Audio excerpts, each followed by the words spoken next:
Hi Pavel, thank you for joining us again today. I was going to ask you, what is the temporary resident permit? I've heard about it, but I don't know what exactly it is. Yeah, so temporary, we have here in Canada, in Canadian immigration, we have temporary visas and temporary permits, right? It's kind of two different things. So basically, temporary visa is any type of visa that people get when they come into Canada, and I would say all visas are temporary. Even people who get a permanent residency, right? Visa just giving them right to enter Canada. So in some way, it's temporary as well, right? Talking about permits, yes. So there are several types of temporary permits, which are study permits. It's considered to be temporary because people come, in general, people come here to study and then return, so temporary. And work permits, they're also temporary, so the same. People are expected to work here in Canada for some time and then return, unless they have something else in mind, and we can talk about this as well today. So the tourist visa is not a part of this temporary permit?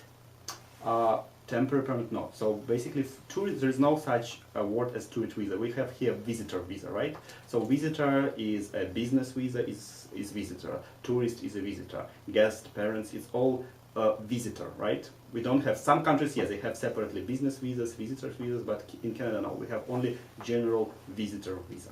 So since it's related to our line of work, what is the benefit of having a study permit? Yeah, of course. So study permit, of course, study permit has a lot of many benefits for people who come in to study in Canada. And first of all, I can talk a lot about quality of Canadian education, of course, but maybe it's not my area of expertise.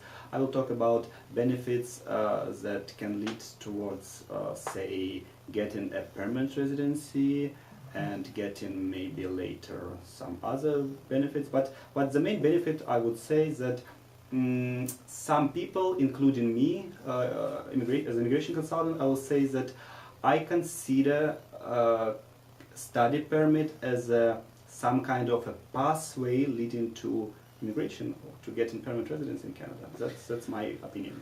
Well, of course that is true, but in the eyes of immigration, when you're getting a study permit, you have to be genuinely thinking about a study, so we can discuss that. But what I'm saying is that there's a lot of questions coming to us, and they're asking, well, if I get a study permit, can my kids go to school?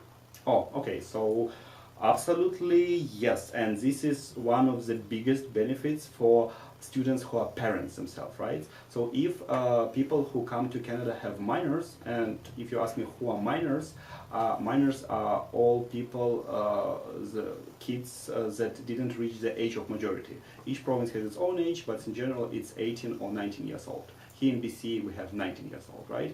So if students who come to study at ITD have minor kids who are less than 19 years old, these minor kids can study in public elementary or high schools here in Canada for free. That was like another question that I wanted to ask, because a lot of people, they're worried that they come here, they have to pay for the school themselves, and also they have to pay for the school of their kids. So it's true, their kids will go to school for free. They will go to public schools for free. And if you ask me how much they kind of can save on this, they can save a lot, because here in Canada, public schools in some cases they cost as much as, say, post-secondary education, right? So if we're talking about Vancouver public schools, so the prices, each district has its own pricing policy, but for example in Vancouver we're talking about 15,000 Canadian dollars per year. Surrey it's 13,000. West Vancouver and North Vancouver something closer to 14,000. So adult students can save a lot on their minor So kids. can you explain what you mean? Who pays, when you say public schools in these different districts cost these different amounts of money? Obviously people who are permanent residents or Canadians do not pay for public school. Who are the people that would pay for Okay, school? if you choose to send your minor students to send to Canada to study, and you're not as international, as like international, exchange student or whatever. not exchange, not different, exchange, but international. just you want to send your minor kids to study in Canada, and you yourself stay in your home I country, see. right? Okay, yeah. In this case, yeah, you have to pay all this money, right? Okay. And But if you're a student yourself, you just pay for yourself, and your kids will stay and study here for free. So this is very interesting because, like, if a person has 2 kids, technically he has to pay $30,000 a year for the 2 kids. Right. But they can get a course, let's say, with us for the price of $17,000, and then the 2 kids will go to school for free. Is that correct? This is very correct. And yes, so basically, you yourself will study here, getting your education. That, if you are interested in this, will lead in later application for permanent residency with additional points for your Canadian education. And at the same time, your kids will be gaining this Canadian education, which will also give benefits for them. And if you ask me what benefits it will give to minor students, say later, so again, if your minor kids will graduating from a Canadian school, doesn't matter public or private, but from Canadian school, they will be eligible to enter later colleges and universities in Canada without any additional exams like TOEFL, IELTS. No, they just have the graduation certificate from BC school, Canadian school, and they're good to go further. And many schools, they have pathway programs to, again, colleges, universities, so your kids can benefit of all this. Okay, so let's say I'm a family of 4. Mhm. Right, it's myself, my wife, and my 2 children, Yeah. and we want to come to Canada.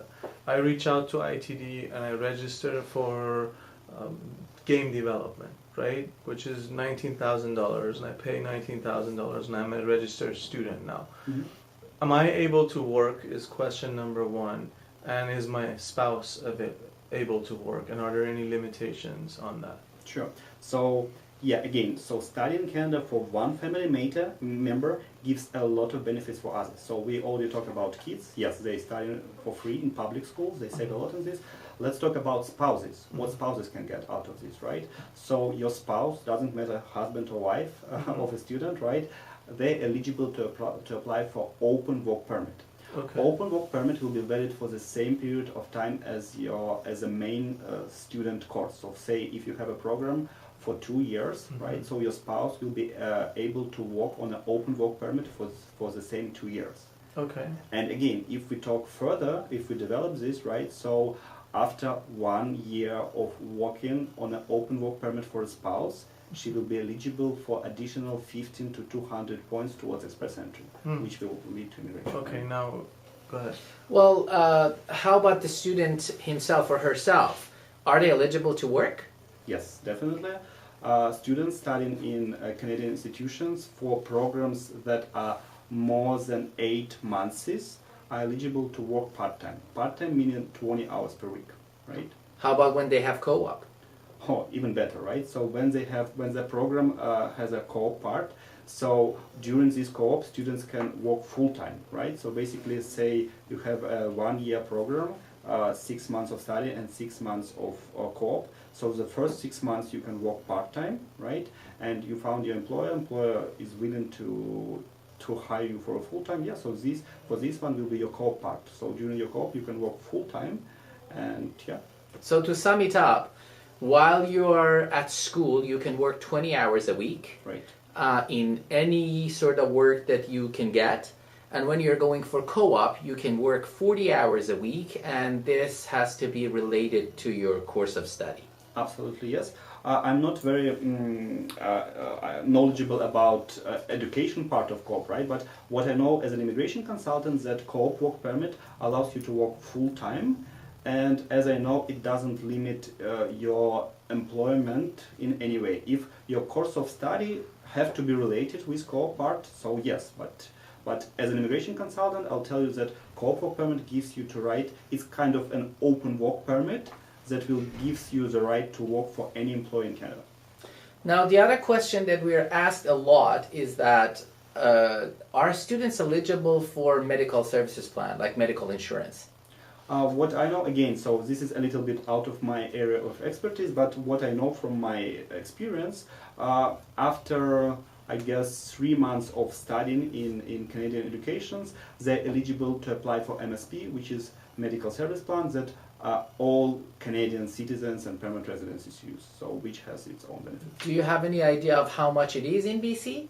I myself pay for the family of 3 of us, we are paying $75 now. And what I know is actually only changed recently, so it used to be 2 times more, but now we are paying way less than used to be. Okay, that's good. Well, thanks a lot. Maybe you mentioned express entry. Maybe next time we'll talk about express entry. I'd like to learn what that's all about. Very big, very difficult topic, and yeah, definitely we'll get all those questions. Thanks, Pavel.